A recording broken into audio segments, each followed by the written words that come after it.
We have tennis balls. Because the game is so unpredictable, like we said, using tennis balls off the wall to see how fast their hands can go. It's not just, hey, let's take a bucket of balls, hit infield, outfield, and then take batting practice. That's not baseball. How many balls can you get going at a time? How many players can you get touching the ball at a time? One ground ball to this guy, he flips it to that guy throws it to this guy, he throws it to his partner, he catches and tags and then puts it in the bucket. That was 5 touches and 5 different plays on one ball. Hello, everybody, and welcome to Clearing the Bases, the podcast where we step up to the plate and dive deep into the world of youth baseball. I'm your host, Jimmy Filangieri. On this show, we discuss all things related to the preparation and development of youth baseball players, coaches, and yes, even parents.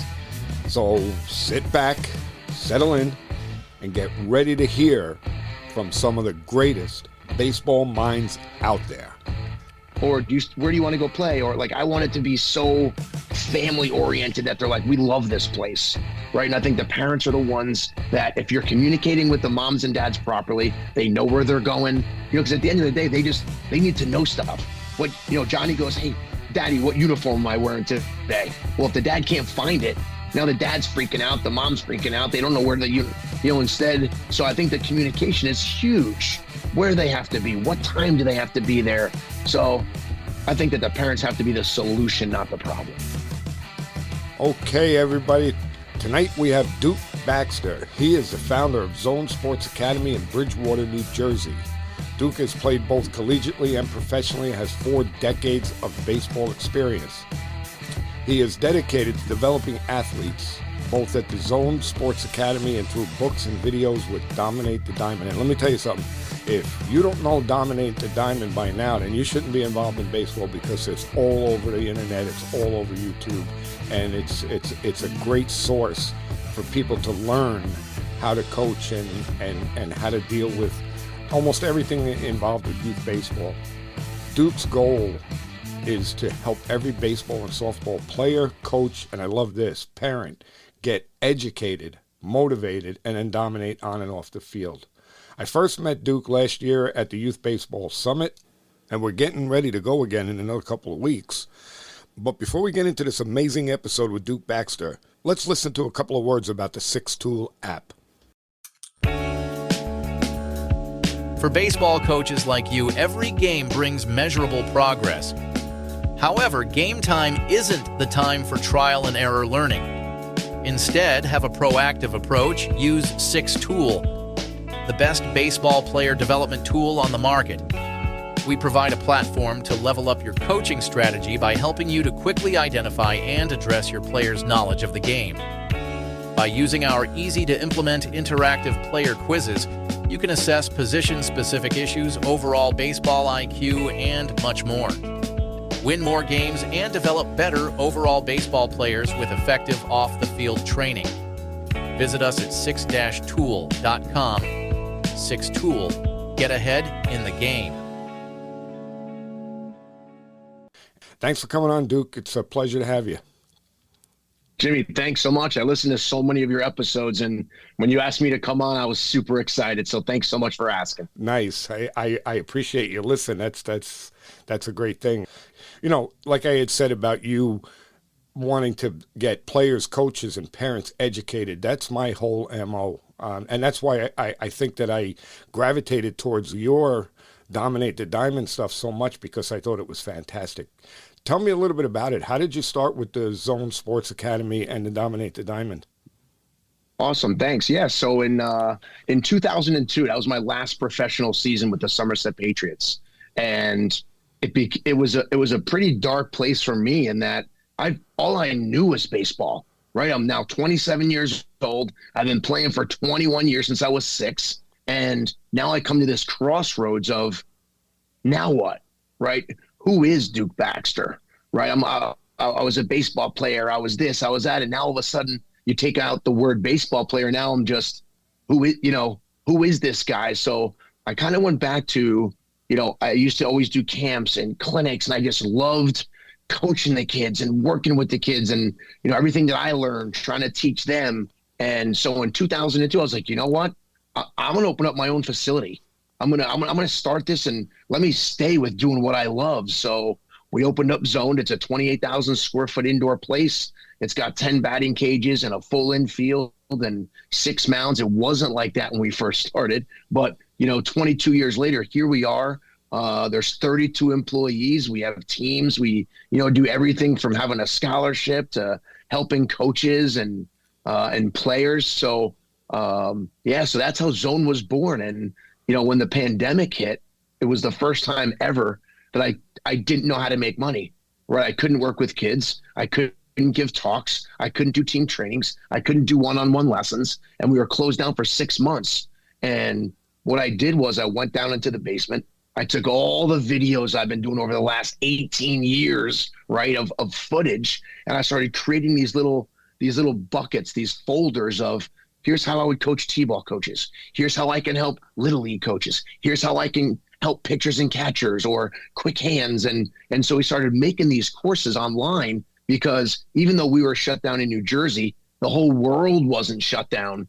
So we started sending, I went online and started selling courses and, doing this and that and adding a video a day on Facebook and then going on, Instagram and just trying to share with people my message and just, again, that's what I knew. So that's when Dominate the Diamond pretty much was born in 2017, but it really kicked off in, 2020.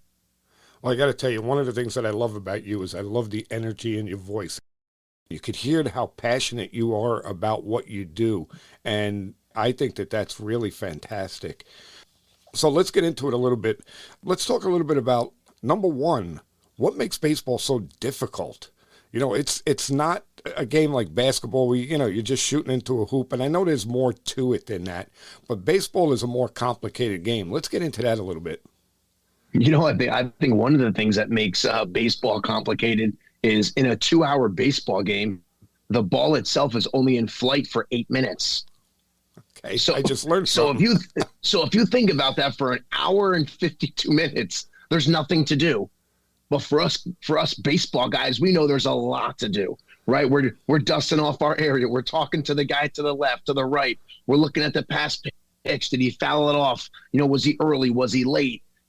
How many outs are there? Where's the base runners? There's so much to the game. Yeah. So I think that what makes it hard is staying focused, paying attention, the anticipation of the game, keeping the game fun for kids to play, right? Because it can be so boring if you're not a good coach or you're someone that doesn't know what to do in practice. It can be really boring. But I think there's a lot of unknowns in baseball. You don't know what the pitcher's going to throw, how hard he's going to throw it, the movement. You don't know if it's going to be a ball or a strike, if the umpire is going to call it a ball or a strike. There's so many things outside of your control when you're playing the game. Is there a hole when you're in the batter's box? When you're pitching, is there a big divot in front of the mound? Like, there's just so many things that happen in the game that you're just like, whoa, this is tough.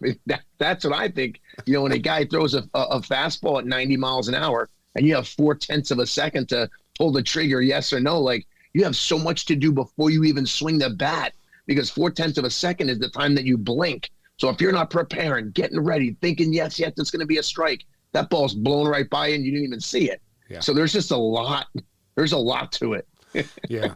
And I mean, like one of the things, I see a lot at the high school level is that we get players that don't understand that like every ball, every pitch, there's a place you're supposed to be. You're supposed to be moving. Every ball put in play, there is a place for you to move. And it's something that, I love talking to people that understand at the younger ages that we have to teach these players this stuff. So by the time they do get to high school and possibly beyond to college, that, the game is fun because, yes, every single time the ball is put in play, there's something for you to do. I don't care where the ball was hit.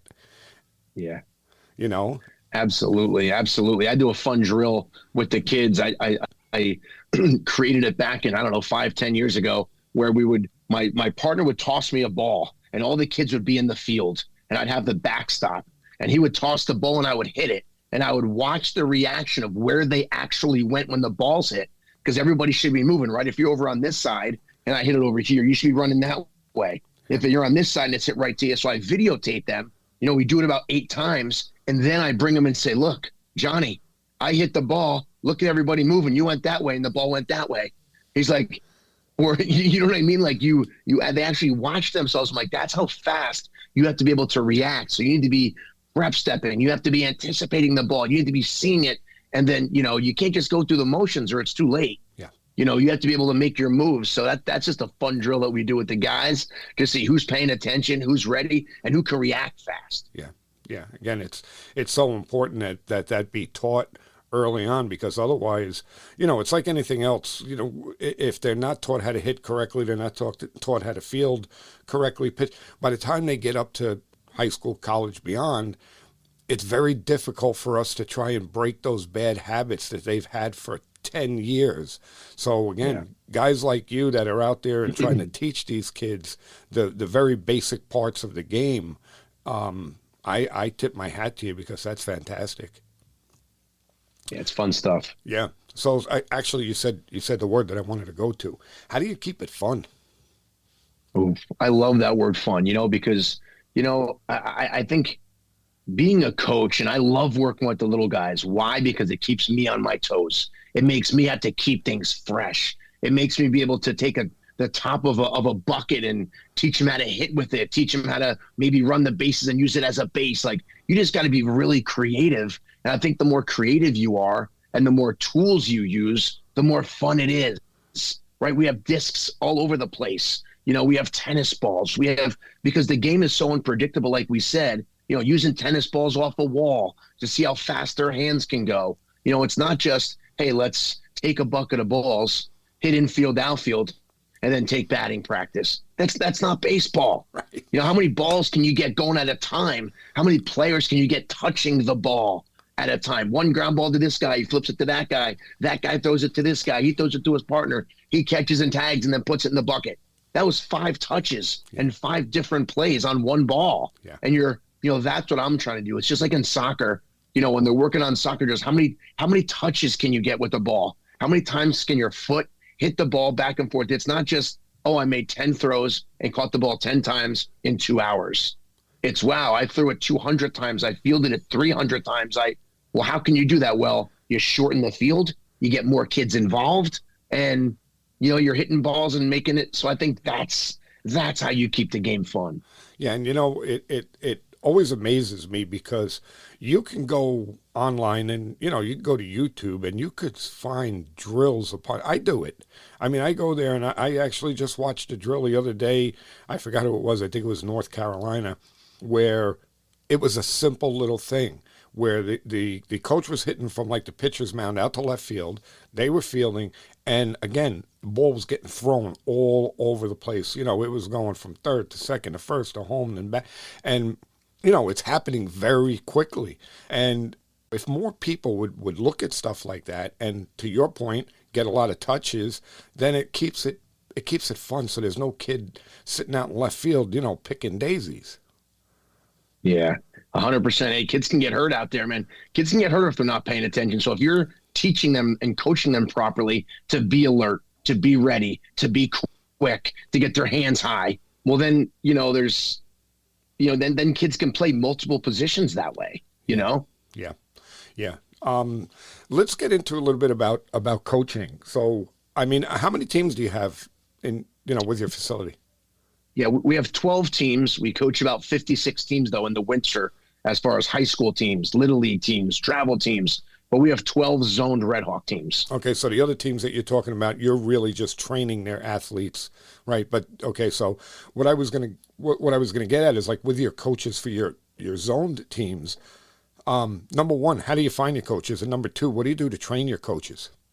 That's a great question.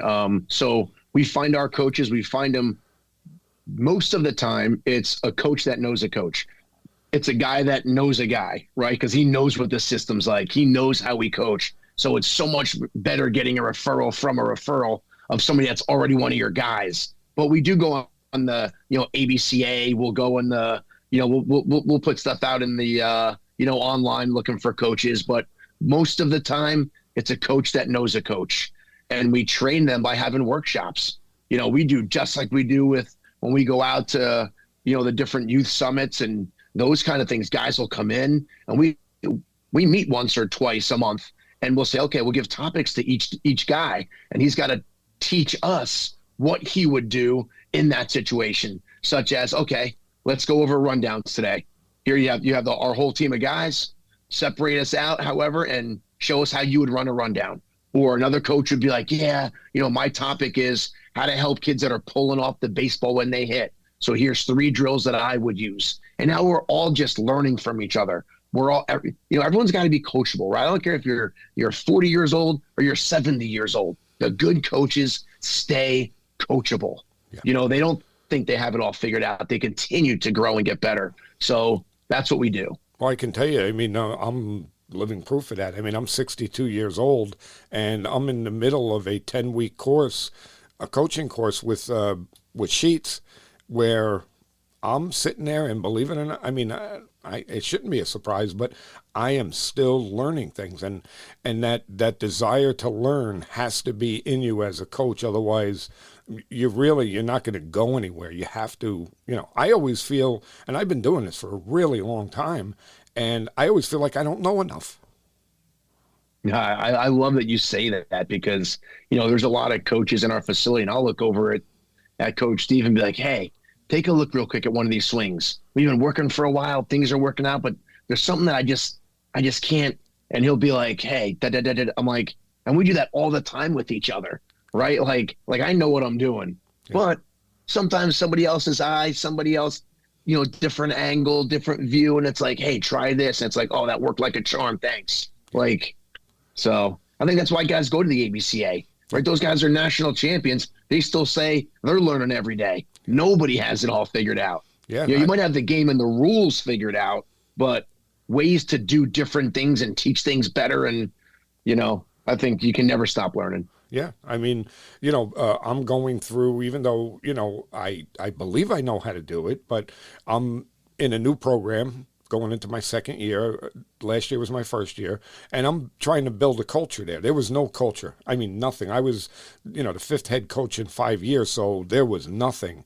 And I'm still learning how to get a culture, because anywhere else I coached, it was already there, and now I'm trying to build it. Give me your thoughts on building a culture. I love that. I think it starts with you. I think it starts with respect. I think it starts with trust. Do they know that you have their back? Do they know that you have their best interest in the program? Because some guys talk a good game, but then you watch them and you're like, what do you mean? You want me to do this, but you do it like that? You want me to respect the umpire, but you're the first one to go out there and throw your hat and kick dirt. Like you have to really get them to trust in you and believe in you and in the system. And I think there's a lot of, setting some rules that everybody has to follow, right? When your best player shows up 10 minutes late and your rule is if you show up late, you have to X. Well, whether it's your worst guy or your best guy, you got to put your foot down and make sure that, hey, I'm not messing around. This is one of our core values. And, this is really important to me as a coach. And this is why. Not just do this, this, and this. Well, kids don't work like that these days. It's not just do this. Why? Well, okay, this is why. If we go pick up the balls and we sprint to get the balls, we're going to get more swings. We're going to be better hitters. We're going to, not just go get the balls. So I think it's important that they understand why they're doing certain things and the importance of it. And it all goes back to, it's going to help us better. It's going to help us be a better team. It's going to, so I think that's really important. Yeah, that just came up because in this class that I'm taking, we have about 12 coaches from all over the country, and we have a little chat, group going on. And just today, something that you just said came up where a coach asked that he has 2 of his best players that, through the fall and now going into the winter are not being consistent in their attendance. And he was saying, guys, what do I do to 2 of my best players? And, we all chimed in that, hey, what you just said, you have to be consistent, Okay, I don't care if it's your two best players, it's your least skilled player, whatever it is. Okay, you have to be consistent. Otherwise, you will lose all respect from all of your players right across the board. You know what, Jimmy? Or don't have a rule. If you don't care if they show up late, fine. You know what I mean? Like, that's okay then. If it doesn't matter to you, then don't make it a thing. Like, I think that's super important. Like, and I think coaches need to ask themselves, are you going to treat people fairly? And what does that mean? Are they going to get equal playing time? Are they not going to get equal playing time? If you're late to practice, you're going to sit out an inning, no matter like what is fair, right? Like, and I think some people they misinterpret what that means. That fair doesn't mean I'm just going to be fair, but it means this, this, and this to me. For you as a coach, fair might mean, hey, I'm going to get you in when you can. I'm going to play the best guys, but since you're at practice, I'm going to treat you fairly and you're going to get some time. Yeah. So define that word. So you at a higher level or a college level, it's different, right? The parents don't need to know everything. The kids need to know it. But when you're dealing with 10, 11-year-olds, the parents need to know it as well. Yeah. That way it's reinforced. That way when that kid gets in the car, it's not, oh, how come you didn't play, Johnny? How come you didn't and now the kid doesn't know why, and now there's friction like this, and now all of a sudden it gets out to the organization opposed to, hey, Johnny, make sure you tell mommy that your arm was sore today. That's why I batted you, but I really wanted to protect your arm. Okay, now Johnny gets in the car. Hey, Mom, just wanted to let you know. Okay, and said, how come you didn't play today? You didn't play any of the, it's a totally different conversation. So I think communication is key. And you just brought up another thing that I think we should touch on a little bit is parents, especially in the travel world, and that's where you are. Parents, they're tough. I mean, I used to coach travel ball. I did it for many, many years. How do you handle your parents? That's a great one. We have a parent contract, we have a player contract, and we have a coach contract. When I have my first day of practice, the first thing is a parent-player meeting, and I sit down and go over my rules, what they can expect from me, what the communication is going to be like, what they're going to wear on Saturdays and Sundays for their uniforms. Everything's on Team Snap, but then it's also what I expect from you as parents. This is what I expect from you. Here's what I expect from your players: to be on time, to have their uniforms, and what you can expect from me. I'm always going to be there 20 minutes before practice. I'm going to be there an hour before game time. I'm going to throw batting practice. I'm going to get your kids warmed up. So it's almost like everything is laid out so they know what the expectations are. They know what to expect from me. So if I show up only 30 minutes before a game, wait, something's wrong. Coach Duke's not here. And I know that he, not just he comes whenever he wants, or the parents bring their kids whenever they want, or, so I think that just, so many times coaches, organizations say the parents are the problem. I like to say the parents are the solution to the problem. Why? Because we need the parents to be with us on the ride. It needs to be just as good of an experience for them playing on our team as their son playing on our team, right? So if the son says, I don't know if I want to play there, I want the parent to say, I want you to play there, right? You know what I mean? Not, okay. Yeah. Or where do you want to go play? Or I want it to be so family oriented that they're like, we love this place, right? And I think the parents are the ones that if you're communicating with the moms and dads properly, they know where they're going, because at the end of the day, they need to know stuff. What, Johnny goes, hey, Daddy, what uniform am I wearing today? Well, if the dad can't find it, now the dad's freaking out, the mom's freaking out. They don't know where instead. So I think the communication is huge. Where they have to be, what time do they have to be there? So I think that the parents have to be the solution, not the problem. Yeah. I mean, I'll be honest, my parent meeting, the expectations on me as a coach was a lot longer than it was for the parents. But I would tell the parents, I would simplify it because it really is simple. And I believe if you're brutally honest with them, that they understand. I mean, they're adults, they understand. And I used to tell them, and I got this from Mike Matheny, all I need you to do is clap. That's it. I don't need you to do it. I don't want to hear you talking to umpires. I don't want to talk none of that stuff. Just clap for the boys, encourage the boys, help me. And then the other thing that I used to tell them is you have to understand something. You are a reflection on me and the organization, okay? So if you're acting like an idiot, that means that I'm an idiot, and that ain't going to happen. Okay, so, let's just act. And you want to know something, Duke? In all the years I did it, I don't think I had but maybe one or two parent problems. And I think you know what's so cool about that? What's so cool about that, Jimmy, is that the parents as a whole, the team as a whole, they start going like this. Or if there is that sour apple, they weed him out. Opposed to if you don't have that conversation, that sour apple gets right in the middle of the apple and just blows it up instead. Yeah. So I love that you do that. Yeah, well, I used to do it. I don't do it anymore. I don't coach travel baseball anymore, but it worked. That's the whole thing. Is it worked. I never really had much of a problem. Let's go into another thing that I talk to most coaches about, and this is something I believe I want to get your feelings on this, and I kind of know what it's going to be, but we play this game one pitch at a time. So there are, high school level, 210, 220 pitches in a game. Okay, so there are 220, let's say, games within the game. What do you think? 100%. We talk about that all the time with our players. We videotape them. I don't care what age they are. I want to make sure that I have 9 guys that are on the balls of their feet when that ball crosses the plate and it's ready to go. We have different tools to where if they get out, they have 30 seconds. They have to wipe it off and get back to the fence and cheer on their teammates. At the end of the day, you're going to strike out. You're going to be mad. You should be mad, but you can't pout and sit in the corner of the dugout. You can be upset for a second, put your bat back, put your helmet up. Now put your hat back on and go get on the fence and start rooting on your teammate. If you're in the field, we have techniques of what we do as players themselves, but then what their teammates do, right? Their teammates need to be able to pick up their teammates when something goes wrong at shortstop. Hey, buddy, let's go. You got the next one. If next ball's coming to you, so I think that helping players understand how to bounce back, how to flush it, how to so what next pitch, I think is important because we want them to do it, but we don't teach them how to do it. Yes. Right? So often we're just like, do this.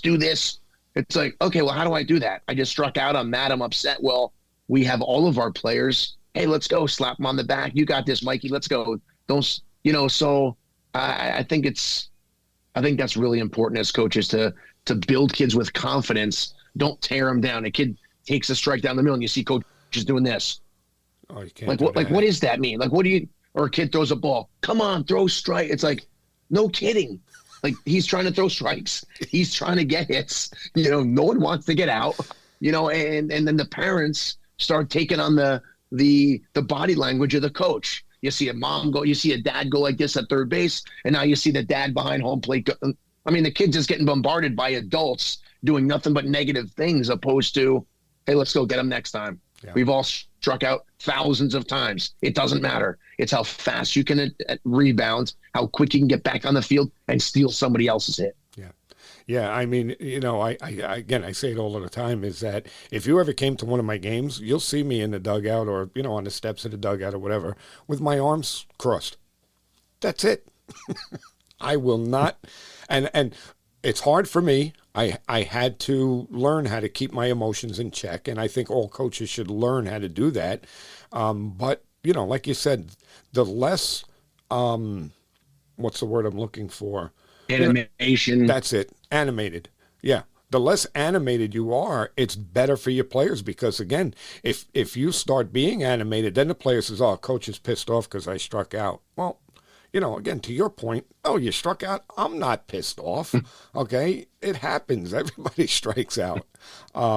So, that's the one thing. The other thing I wanted to touch on with you, because you mentioned it a little bit, was about the failure. Do you have any failure protocols that you teach your players, or are there just several ways you teach them how to, you use the word flush it. Is there, or how do you do it? I have a really cool thing. We have failure Fridays in practice. And I believe that if you want a kid to be able to fail and bounce back, you got to put them in an environment that you are there to help them when they fail. So Failure Friday is a practice where when I had my 12-year-olds, no one's throwing 70 miles an hour at 12 years old, but I'd crank the machine up to 70. And all of a sudden, and kids are swinging and missing, swinging. You have 3 swings.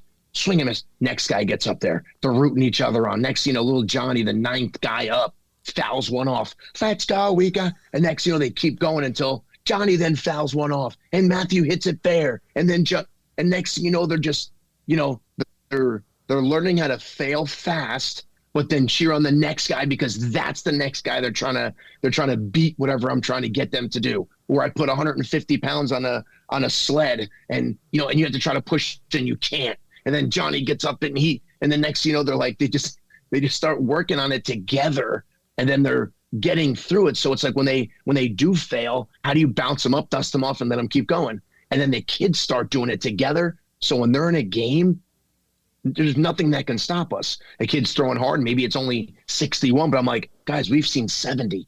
That doesn't mean we're all going to hit it, but we've trained on 70. Yeah. Or you're hitting rockets, like tennis balls or smush balls at them so they can't get hurt. And you're really close to the tennis racket, and balls are flying by their head faster than they can even blink and see it. But next thing you know, they're like, it's just like trying to get them to just overcome things and bounce back fast.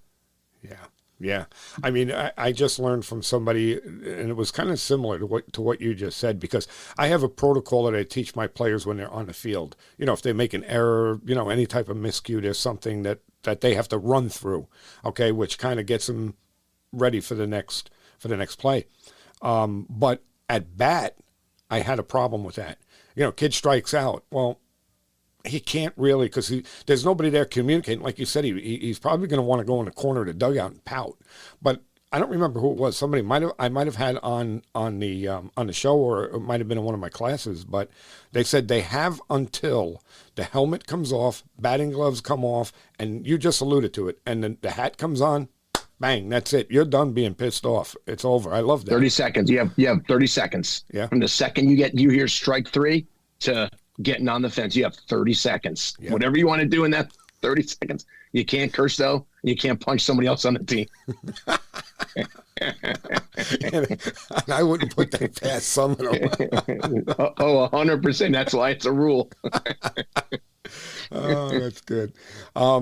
Okay, so there are a lot of things that, we, as coaches, we say, like, we encourage players. There's a lot of things that we say. What are things that we shouldn't say? Come on. What's wrong? What's wrong with you? Yes. Get better. I like to say compete.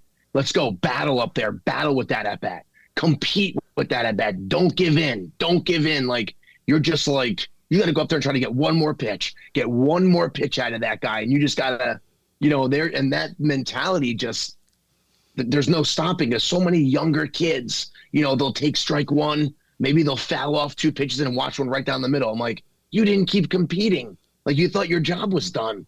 Like, you can't settle and then just, I didn't think that. No, we're competing to get another pitch. If that baby's close, you're putting a barrel on that thing somehow, and we're trying to, work through. But I think that's a lot of things. The negative words have to stop coming out of your mouth as a coach. There is no, what are you doing? Come on, you stink. You got to, because coaches don't realize that the mindset and what you say is almost going to be what the kid does. How many times have you, even in the big leagues, you watch a guy take a strike right down the middle and he swings at the next pitch no matter what? It's a foot in front of the plate. Or vice versa. He swings at a crappy pitch and then all of a sudden strike right down the middle. You're like, what did you swung at that, but then you took that? Yeah. It's because they weren't ready. Yeah. Or the coach said, come on, swing at anything close. Okay. And then the kid just, all right, coach said, coach is mad. I'm just going to swing at whatever. Like that's like, you're taking the bat right out of his hands. Yeah. So you have to be careful what you're saying as a coach. Instead, it's got to be very just, let's go. You got this. It's got to be every positive. pitch. That's all it is. That's all it is. Like, let their brain stay clear. Let their mind stay clear so they can just see ball and attack ball. Yeah, everything has to be positive. And I'm going to take that a little bit further. So there are things that, again, coaches teach players. And one of my biggest pet peeves is that when I get them at the high school level, they don't understand that when you're fielding a ground ball, that your finger should be down, okay? I guess I've heard it, I've never seen it, but people teach the kids, what do they call that? Alligator, where they have their glove flat and they come down like this. What are things that you see that a lot of coaches teach that they shouldn't be teaching, such as that? You know what? You know what I think, Jimmy? I think that that's a good question, but I think it's also the age that you're teaching and what you're teaching, right? I mean, I'll get bashed all the time on YouTube, and it's so funny because, I'll go and straddle a bag, and the coach is like, "You shouldn't be straddling the bag." I'm like, this video is for 7-year-olds. Have you ever seen a 7-year-old when you tell him to stand in front of the base? As soon as the ball's thrown, he goes and gets it. He doesn't stay at the base. So when you have a younger kid straddle the bag, he starts to learn, oh, here's the bag. Here's where he's going to slide. Here's where I'm going to tag. And then as they get older, but there's a ton of guys in the big leagues, and on a perfect throw, that left leg kicks back over. They field it and they tag. Like, it's not a one size fits all thing. I think what little kids, to get them, the reason why they say alligator is so that they use two hands. When you don't, what happens? The right hand almost goes in the right pocket and they're just holding their glove out. Well, the whole alligator came about to help teach them when the ball hits that glove, this hand's right on top of it to get the ball out to get ready to throw, or put the lid on the pot, or, all these little things are for younger kids to get a concept and understanding of what's supposed to happen. And from there, okay, now we're going to tilt our hands this way a little bit. Now we're going to have our hand. Now this is, it's just like the fielding triangle. What was a simple thing to teach kids? Your feet are the base of the triangle, your hands go in the middle, and that's like a good fielding position. Well, we know that the ball should be fielded a little bit more to the left, our left shoulder, so our left eye can see, but you're not going to explain and go into depth with a 6-year-old on that, right? Or even a dad that you're trying to just teach how to field the ground ball. So I think that the age in which you're teaching, who you're teaching, and I say this all the time, I could have 7 different kids in a cage, in 7 different cages saying 7 different things. I may tell this guy, listen, I want you to get on top of that ball more. Why? Because maybe he's got more of an uppercut he's swinging. I'm trying to level it off. Or a guy that's, swinging and chopping down more. And I'm like, hey, I want you to try to hit this ball and hit the top corner of the net up there. And he swings level. If you have all 7 cages and guys are smoking line drives all over the field and you're saying 7 different things, the result's all you care about. Yeah. It's all in how they're processing what that means. So right, I think sometimes it's external cues, right? I mean, right. So important. Like you said, I tell my players all the time, stay on top, stay on top, stay on top. Okay. So yeah, I mean, those external cues are huge. And to your point, yes, not that those cues are not going to be the same for every hitter. Right. And as long as they're hitting balls well and they're fielding well and throwing well, it's like, why'd you tell him that? Well, I told him that. I wouldn't tell him that. I say this, and he gets the good result. So it's like, it's what you say and who you say it to. Yeah. That's important. Yeah. I mean, I had players in the past that were dropping their hands real bad, and I'll set them up on a tee, and it's the Barry Bonds drill, right? Set them up on a tee, tell them to drive the ball into the ground 30 feet in front. Bang, bang, bang. If anybody ever walked in there and saw me doing that with them, they would be like, this guy's a lunatic. But again, as all I'm trying to do is trying to get him to move his hands from here to the baseball instead of coming down here first. Very simple thing. It's just a cue. Right. And you want to know something, something very simple like that? I've always had a lot of good results with that. It works. So. Yeah, definitely. Me too. So a couple other things, and then I know that we're short on time, so I'm going to try and wrap this up quicker than normal. But another thing that I think we need to touch on is catch play. Talk to me about catch play. Catch play is so important. We spend so much time on it. We spend so much time on where you catch the ball. We spend so much time on how to move your feet to make sure you're catching the ball in front. I always like to say, make every throw like it was a perfect one. I don't want you just to see the ball to your left, reach and catch it. I want you to pop those feet, catch that thing dead smack between your shoulders, and be ready to throw it back. I want you to make their throw look like it was a perfect throw. Don't be lazy. Don't be jumping for balls on left and, getting hops. And, if it's in front of you, run up and catch it in the air. We don't want the ball to hit the ground if it doesn't have to. So if I can move my feet and go get it, go get it. In catch play, we do a lot of different things. We do tag drills out of it. We do relays out of it. We do spins out of it. We work on almost like a ground ball with a shuffle and a throw. We throw on the run out of our catch play. So we do all kinds of stuff right with our partners, with the little guys, since they all pitch. We do all of our pick-off drills out of it. So we'll pick off the first base. We'll pick off the second, third. So that way it's almost like in that 20-minute window, we're getting so much stuff done that we don't need to use the field for. And it's like, boom, we're working on the reps. We're getting it done. So I think catch play is the most underrated part of baseball, is them playing catch. Usually it's okay, 10 minutes play catch, and then let's start practice. No, catch play is practice. It's a part of practice, just like base running. Yeah. Base running isn't a disciplinary thing. Base running is one of the most important parts of baseball. It needs to be put into your practice planning. Yeah, I mean, just listening to you talk, I wish that I could get players from your academy that came to my high school, because I have to spend so much time in, the early parts of the season, because they don't, to your point, they were taught, you're just playing catch, you're just loosening your arm. And I'm very, like you just said, I want it done a certain way. I want that ball centered. I want your feet moving. Even when we break out and we get in longer distances, when we go into our long toss, to your point, if your partner throws the ball short, go get it. In a game, you wouldn't let that thing bounce. Why are you doing it now? That type of thing. So I really think that, again, coaches need to understand and learn. It's easy. There's a million things. I mean, go to Dominate the Diamond and you'll see many videos on how to do these things. So it's really something that I always like to touch on, because catch play is so important, and to your point, it's underrated.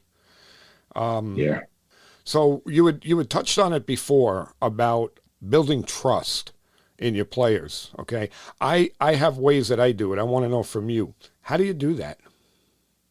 Well, I think you build trust from the first time that you speak to that person. Every time I come in, they come in the building, I shake their hands. Hey, Johnny, how you doing today? Good, coach. Hey, Mikey. Hey, Matthew. How's class today? How is this? How is that? And it's like, so they understand that they're getting ready for practice.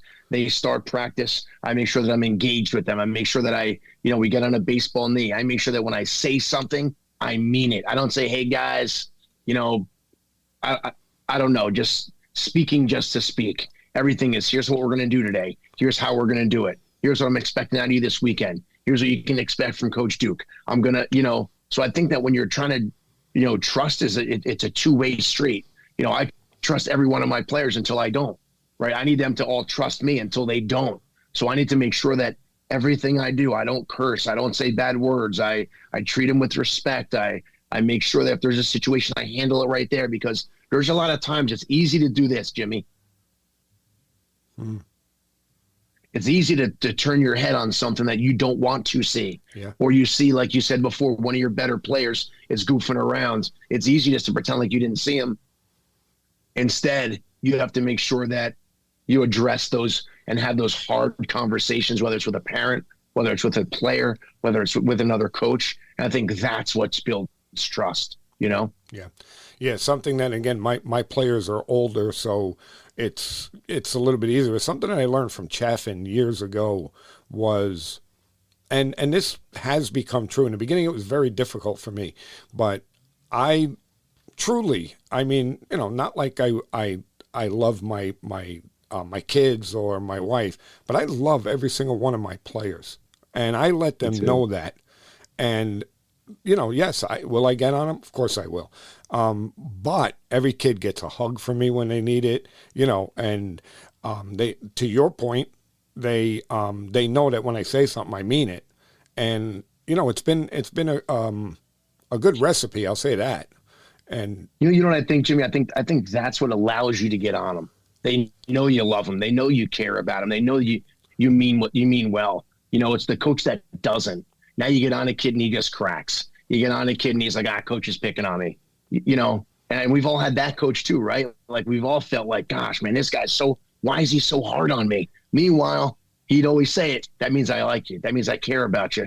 But you really don't get that until you finish ball or you coach another kid and you're like, I'm always on this kid, but I need to be because he's so good. I can't allow him not to be that good, right? Like it's almost like an oxymoron, kind of. Yeah. I mean, I don't want to take up too much time, but now you brought me into, because I got to tell you this story, because this happened years ago, and I'll make it as short as I can. Kid was a very talented player, and one day we go to the field, and his dad comes up to me. His dad's angry, right? And he comes up to me and says, I want to talk to you. Like this. What's on your mind? So he says, I want to know why you're always riding my son. So I said, this is good. I said, sit down. I said, we're going to talk. I said, I ride your son because your son is very talented. Okay. I said, if you want to let that go and just let him do whatever the hell he pleases, so be it. I said, but I'm not going to do that. Okay. He's a talented player. He's going to learn how to do things the right way. He's going to learn discipline. He's going to learn respect. And I said to him, I said, do you ever see me yell at so-and-so or ride so-and-so? So he goes, no. He goes, that's what I don't understand. He goes, that kid makes a million errors. He strikes out. He never hits. My son is like the best player on the team, and you're always on my son, but you never say a word to that kid. I said, because that kid can't do it. So to your point, yes, those guys that are better ball players, I'm going to ride them harder than I do the guys that are less talented. I mean, does that make sense to you? Yeah, it does. It didn't make sense to me at the time when the coach was doing it to me, but now I do, and now I appreciate it. And now, I call Coach Rhodes every 6 months. He's, we're out of college now. He coached me 30 years ago, and we still have a great relationship today. I didn't know it and understand it then, but I do now. But now, okay, so that's interesting. Did Coach Rhodes he never explained it to you? Okay, because... No, and you know what else, though? It's like when you go to a game and your 10-year-old sits the bench for an inning, and you feel like he's the only one that sat the bench because he's the only one you're looking at. He's the only one you're watching. You didn't know that Mikey sat and Jimmy sat and Nico sat. You just think, well, how come my son? And then he sits the second inning. It's like, well, if there's 12 kids and everybody's got to sit, there's 12 kids on a team, guys are sitting. But all you really see, though, is your guy, right? So to the point, I think Coach Rhodes got on all of us, but I just felt like he was on me all the time because maybe I was doing stuff wrong all the time. I don't know. Well, but I just felt like, goodness gracious. Well, either that or he saw something in you, right, and he didn't want it to go. He didn't want it to be wasted. But right, again, to prove the point, I said to the dad, I said, look, I'll talk to him. Okay. So, and this is actually where I made sure I do this now, where then I probably wouldn't have. I went over to the kid, sat him down, and I explained the whole thing to him, why I'm on him, this and that. And the thing that made me feel good is the dad called me the next day and said, I don't know what you said to him. He said, but he came home, he walked into the door, he looked at me, and he said, Dad, he goes, Coach Phil and Jerry loves me, like that. And he was so happy. He doesn't hate me, he loves me. And that changed like a lot of the way I do things because of that one kid. It's awesome. That's awesome. Yeah. I do the same thing. I make sure now that I do the same thing that you said, because at the end of the day, I think, that at nighttime, I write in my journal how the day went, what, who did I pay attention to the most, who didn't I? Because it's also the same thing that goes the opposite way. If there's a kid that, wow, I haven't really talked to him in a couple of days, that kid, I don't want him to feel like he doesn't matter. Sometimes he's just not in your, so it's like, hey, Mikey, how's school been? What's going on? And all of a sudden it just really keeps things real, because sometimes you ride the one good kid and you're constantly on him, but you forget about the other guy. And if you kind of journal and go back through things, it's like, all right, you just got to keep everything a little, keep it floating. You know what I mean? Yeah. Yeah. I mean, that's great that you keep a journal, because I don't think I could do that. That's discipline. Yeah. All right, we're going to go one more question, and it's actually not even a question, okay? What I want you to do is I want you to tell all of the youth coaches out there, give them suggestions, give them what you think is best for them to make them the best coaches that they could be. What I think to be the best coach you can be, there's some first-time coaches out there. I want you to have just as much fun as the kids, because when you get stressed out, and you're nervous about practice or how it's going to go, or if you know what you're doing, it's miserable. I want you to be prepared. I want you to get a piece of paper. I don't care if you write it on a piece of paper, in your phone, on the back of a pizza box, create a plan. Have a practice plan. You're going to warm up.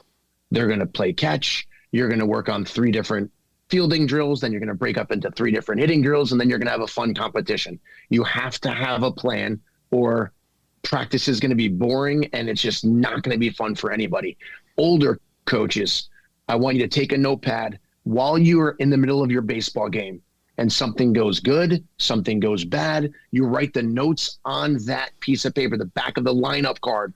That's your practice plan for next week. That's your postseason talk, or excuse me, your post-game talk. I want you to pick 2 things that you could have done better. I want you to pick 2 things that you did well, and then I want you to break at the end of a game. Don't just rip into them for 20 minutes about all the things they stink at. Like, that's not fun, right? The game's already over with. Like, that's your job as a coach to get them better. It's not their job that they didn't do it well. If you take the blame and you take your thumb and point it at yourself instead of your finger and pointing it at them, when you look at your thumb and it's pointing at you, it's your job to help your team get better. So have fun, enjoy it, smile, and just know that, your biggest responsibility as a coach is to get those 12 young men to want to come back and play baseball again next year.